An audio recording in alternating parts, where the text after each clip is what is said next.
Hi everyone and welcome to today's world affairs. और आज जो हम टॉपिक डिस्कस करने जा रहे हैं, जैसा कि आपने देखा है कि हाल ही में प्रधानमंत्री नरेंद्र मोदी ने ये भाषण में कहते हुए नजर आए हैं कि वो यूनिफॉर्म सिविल कोड जो है वो चाहते हैं कि पूरे भारत में जो है वो इंप्लीमेंट हो। तो ऐसा जब अगर प्रधानमंत्री बोल रहे हैं तो इसका मतलब है कि क्या आने वाले समय में आप देख सकते हो कि यूनिफॉर्म सिविल कोड भारत में लागू होगा क्या, और अगर होता है तो किस प्रकार से इंपैक्ट होगा। इसके आर्ग्यूमेंट्स के अगेंस्ट में भी और फेवर में भी आप इसको देखोगे तो जब भी इसका चर्चा होता है सिर्फ रिलीजन से जोड़ के देखा जाता है, तो हम इससे बियॉन्ड जाकर के भी समझने की कोशिश करेंगे और साथ साथ में एक न्यूट्रल पर्सपेक्टिव रख करके भी जो सुप्रीम कोर्ट के जजमेंट्स हैं, जो लॉ कमीशन का है, क्योंकि अभी 22वां जो लॉ कमीशन है उन्होंने भी रिकमेंडेशंस मांगा है टिल 13 जुलाई कि क्या यूसीसी को इंप्लीमेंट किया जाना चाहिए पूरे देश में। तो इन सभी डायमेंशंस को हम कवर करेंगे इस वीडियो में। So let's start this video and this video is presented by me Rajat Dubey. So यहाँ आप देखेंगे तो हाल ही में भोपाल में जब ये मोदी जी भाषण दे रहे थे तो वहां पे इन्होंने इस बात को रखा और साथ साथ में आप देखोगे तो यहाँ पे अब कयास लगाए जा रहे हैं कि जो मॉनसून सेशन है जो बहुत जल्द आपको देखने को मिल जाएगा कि जुलाई में चालू होगा और मिड अगस्त तक रहेगा, तो ये यूनिफॉर्म सिविल कोड जो है वो कहा जा रहा है कि वो बिल जो है वो पार्लियामेंट में लाया जाएगा और दोनों हाउसेस में पास किया जाएगा कि मतलब वहां से इसको आगे बढ़ाया जाए और फिर इसको भारत में इंप्लीमेंट किया जाए। तो ये आर्टिकल उसी चीज को दिखा रहा है कि uniform civil code soon Modi government to introduce UCC during monsoon session of parliament. ऐसा रिपोर्ट्स जो है वो बता रहे हैं कि इस बिल को लाया जाएगा और फिर पास किया जाएगा और फिर पूरे भारत में इस चीज को इंप्लीमेंट किया जाएगा। चलिए आगे हम बढ़ते हैं और देखते हैं इसके बारे में कि कहीं ना कहीं यूसीसी जो है अपने आप में आप देखोगे तो ये आम आदमी पार्टी भी एक की रोल निभाएगा यहाँ पे। अभी हम यूसीसी को भी समझने की कोशिश करेंगे कि क्या होता है यूनिफॉर्म सिविल कोड, लेकिन उसके पहले जब भी कोई बिल जो है वो पास होता है तो वो तभी पास होगा जब आप देखोगे कि पार्लियामेंट के दोनों हाउसेस से कहीं ना कहीं आप देखोगे कि इससे अप्रूवल मिलना चाहिए, लोकसभा से भी और राज्यसभा से भी, ठीक है। और इसके बाद में फिर आप देखोगे तो प्रेसिडेंट का एसेंट लगता है, फिर वो पास हो जाता है। तो अगर आप देखेंगे तो लोकसभा में तो बीजेपी का मेजोरिटी है, करंट गवर्नमेंट जो है उसके पास में मेजोरिटी है, लेकिन जब हम राज्यसभा की बात कर लेते हैं तो 245 सीट्स है करेंटली, उसमें से बीजेपी को रफली 50% से ज्यादा का चाहिए। तो अभी भी उनके पास में वो 10-11 सीट्स जो है वो कम पड़ रहे हैं। इवन कि अगर बीजेडी जो ओडिशा की सरकार है वो भी अगर सपोर्ट करते हैं तो भी 1 से 2 सीट जो है वो कम पड़ सकता है। तो वहां पर कहा जा रहा है कि आम आदमी पार्टी ने अभी तक इसके फेवर में बात करा है, ठीक है। तो इस तरीके से आप कह सकते हो कि आम आदमी पार्टी का अगर सपोर्ट मिलता है तो ये पास हो जाएगा राज्यसभा से, वरना यह अटकने की बात हो रही है। तो इस वजह से कहीं ना कहीं आम आदमी पार्टी क्या ये की रोल निभाएंगे, क्या ये हेल्प करेंगे, बहुत सारी बातें हैं और अभी डिस्कशंस चलता रहेगा इसके ऊपर। बहुत ट्रेंडिंग टॉपिक है, काफी समय से ये न्यूज में रहेगा और लंबे समय तक रहेगा। उत्तराखंड ऑलरेडी आपने देखा होगा कि गोवा में तो पहले ये इंप्लीमेंट हो चुका है। उत्तराखंड वो राज्य है जो इसको 100% इंप्लीमेंट करने की बात कर रहे हैं। उन्होंने अपने मैनिफेस्टो में भी यही बात को रखा था कि वो जीत करके आएंगे तो यूनिफॉर्म सिविल कोड लेकर के आएंगे, ठीक है। और यहाँ पे आप देखोगे इकोनॉमिक टाइम्स ये भी बताया कि किस तरीके से यूनिफॉर्म सिविल कोड है, संविधान क्या कहता है इसके बारे में और ये कंट्रोवर्शियल टॉपिक क्यों है भारत में, ठीक है। तो इन चीजों को हम समझने की कोशिश करेंगे और साथ साथ में यहाँ पे इनकम टैक्स पे क्या प्रभाव पड़ेगा, क्योंकि यूनिफॉर्म सिविल कोड किस तरीके से हिंदू अनडिवाइडेड फैमिलीज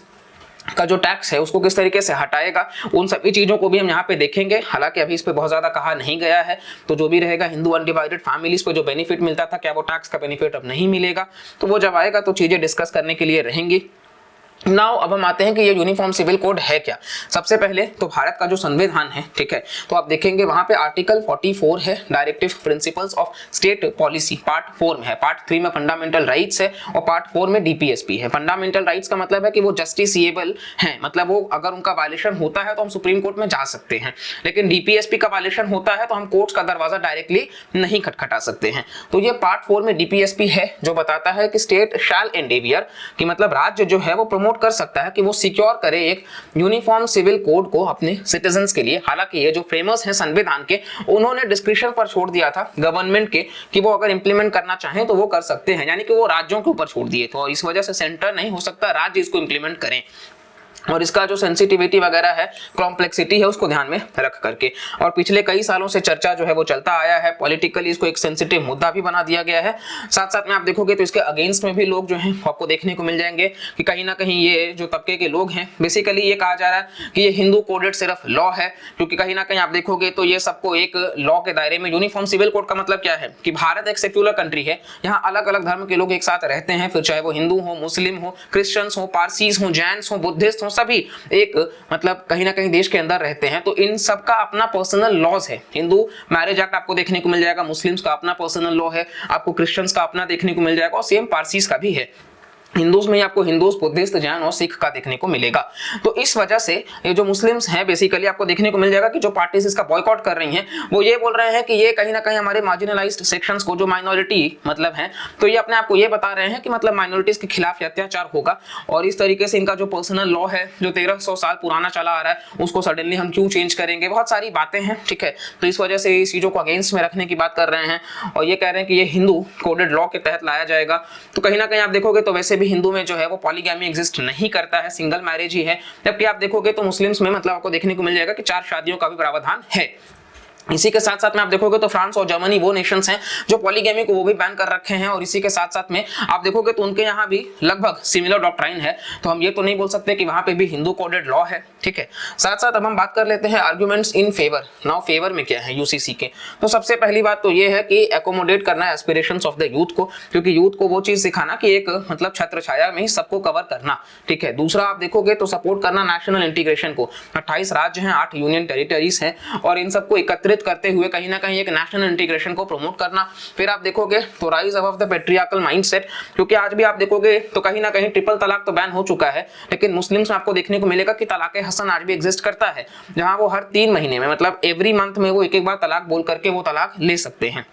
इसी के साथ साथ में आज भी आप देखोगे तो कहीं ना कहीं आपको देखने को मिल जाएगा कि निकाह हलाला जैसी जो चीजें हैं वो एग्जिस्ट करती हैं, जो कि आप देखोगे कहीं ना कहीं दाऊदी बोहरा जो कम्युनिटी है वहां पे भी आपको देखने को मिल जाएगा कि फीमेल जेनिटल म्यूटिलेशन एग्जिस्ट करता है। तो बहुत सारी बातें हैं जो आज भी मतलब पॉलीगैमी वगैरह उन लोग के लिए एक नॉर्मल सा बात है। तो इस तरीके से हम कह सकते हैं निकाह हलाला जो है वो अपने आप में बहुत ही ज्यादा रूढ़िवाद सोच है कि मतलब ठीक है, अब अगर एक कपल है तो उसकी पत्नी का अगर शादी हो चुका है पति के साथ में, तो अगर वो मतलब किसी बात को लेकर के उनका बनता नहीं है, वो अलग होना चाहते हैं तो अलग हो भी जाएंगे, लेकिन बाद में अगर वो एक होना चाहते हैं तो अब उस पत्नी को, उनके एक्स को इन शॉर्ट वो किसी और से पहले मैरिज करना होगा और उसके बाद में एक रात फिजिकल होने के बाद में उस इंसान के पास वापस आना होगा।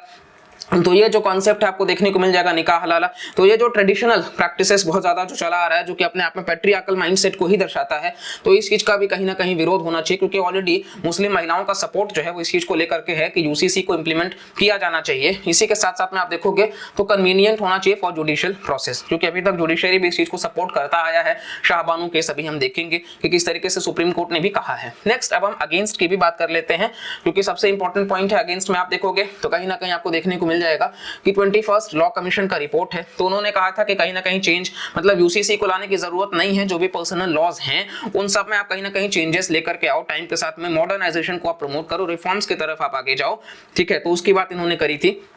दूसरा आप देखोगे तो कल्चरल डाइवर्सिटी इन इंडिया के खिलाफ ये चला जाएगा। तो भारत में जैसा कि आपको पता है कि कोस कोस पे बदले वानी, सवा कोस पे पानी, तो उस तरीके से आपको देखने को मिल जाएगा कि आपको ये कल्चरल डाइवर्सिटी भी अलग अलग तरीके से देखने को मिल जाएगी, तो उसके खिलाफ ये हो जाएगा। फिर आप देखोगे तो इंक्रोचमेंट है रिलीजियस फ्रीडम पे। अब इनका ये बोलना है कि आर्टिकल 14 और 15 का वायलेशन है इक्वालिटी वगैरह का, साथ साथ में आर्टिकल 25 का भी वायलेशन है। 25 जो है फ्रीडम ऑफ रिलीजन की बात करता है, तो उसका भी ये वायलेशन है, ऐसा ये बता रहे हैं।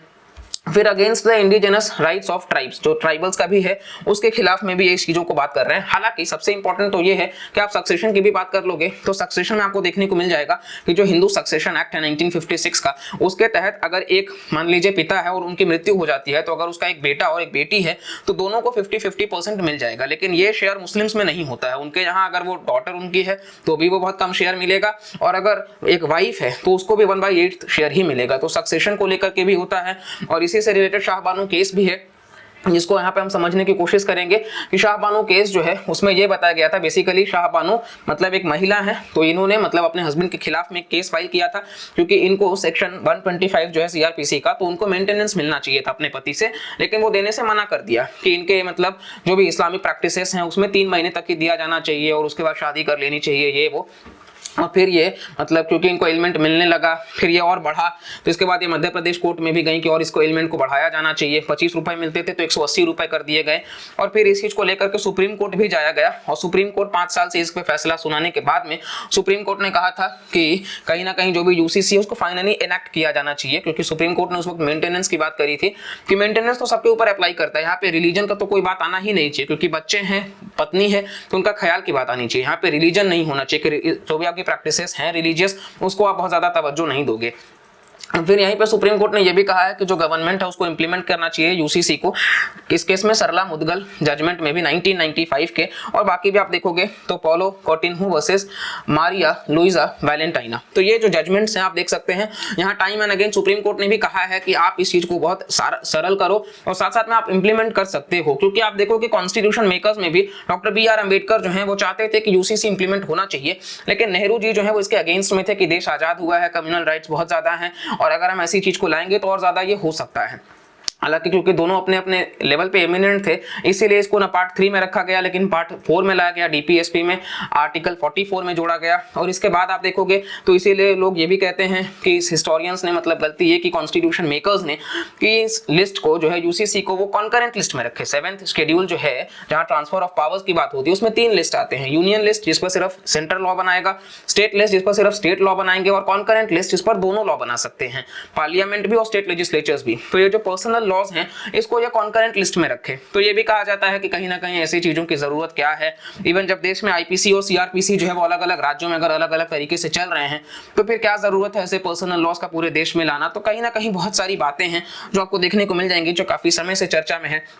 हालांकि इस वीडियो को हम इतना एंड के साथ जरूर कहना चाहेंगे कि ये जो है वो अभी काफी ज्यादा ट्रेंडिंग रहने वाला है। सबसे इंपॉर्टेंट पॉइंट तो यही है कि बिल्कुल चीजों में मॉडर्नाइजेशन की तो जरूरत है और साथ साथ में हम कहीं ना कहीं इस चीज की भी बात करेंगे कि देश में यूनिटी बनी रहनी चाहिए, इंटेग्रिटी बनी रहनी चाहिए और हमारी देश जो है वो इसी ब्यूटीनेस के लिए जानी चाहिए। साथ साथ में आप लोगों का भी कोई कमेंट है तो आप जरूर शेयर कर सकते हैं, लेकिन मर्यादा बनाए रखिएगा, किसी भी रिलीजियस कम्युनिटी को हर्ट मत करिएगा और कोशिश करिएगा कि इस देश को हम और बेहतर लेकर के चल सकते हैं। बाकी जो भी अपडेट रहेगा हम फर्दर वीडियोस में आप तक प्रोवाइड करते रहेंगे। वीडियो पसंद आए तो प्लीज लाइक करिएगा, चैनल को सब्सक्राइब करिएगा और इस वीडियो को मैक्सिमम लोगों तक शेयर करिएगा ताकि जो रियलिटी है वो लोगों को समझ आ सके। और बस आपका प्यार बनाए रखिएगा। मिलते हैं अगले लेक्चर में, तब तक के लिए bye bye, take care and जय।